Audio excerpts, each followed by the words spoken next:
So I just want to the racism, the militarism, and poverty. Those were Dr. King's, what he identified as the three evil triplets.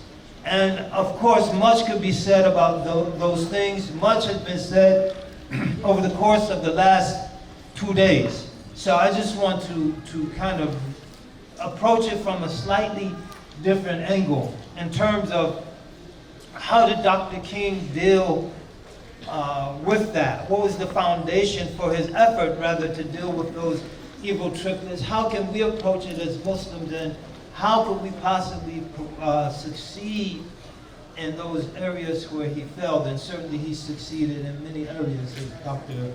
Bilal Ware mentioned earlier. So if we look at the first, the militarism, and we look at these three, I'm going to look at these through the lens of God, love, and mercy. Because that's the foundation of our religion.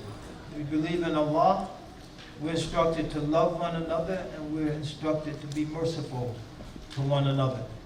So militarism, as it currently articulates itself, it's a machine that's been constructed to make money off of killing innocent people. And since the advent of aerial bombardment in the third decade of the 20th century, all wars have killed more civilians than combatants. All wars have killed more civilians than combatants. By design. By design. And in our country, it's designed to keep a murderous industry going. And why did I say by design? It's by design because it's not about winning or losing. If you say that America lost a particular war, Vietnam, America lost in Vietnam. America won in Vietnam because huge profits were made killing 2 million Vietnamese people. Huge profits were made experimenting with weapons to kill other people subsequently. People in Fallujah were killed with white phosphorus. You know how white phosphorus, the impetus to invent white phosphorus?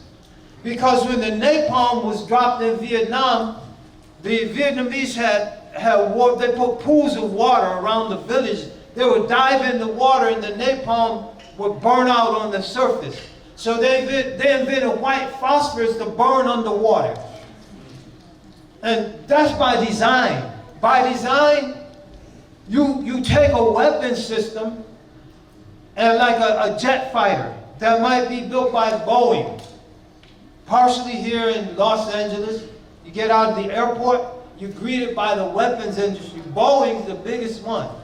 We think of 737s, we don't think of cruise missiles. And right next door to Boeing is Raytheon, one of the top 5s. I'm sure General Dynamics is somewhere. I'm sure a lot of Muslims work up in there too. That's another issue. But the components for that weapon system is distributed by design across as many congressional districts as possible. And so when we talk about shutting down the military-industrial complex, we're talking about congressmen having to face their constituents and say, we're taking your job. And it's across so many districts that the likelihood of enough courageous congresspeople or senators coming together to shut that system down is as great as the possibility right now of a snowball surviving in the place where the boogeyman lives. Because we're in the masjid.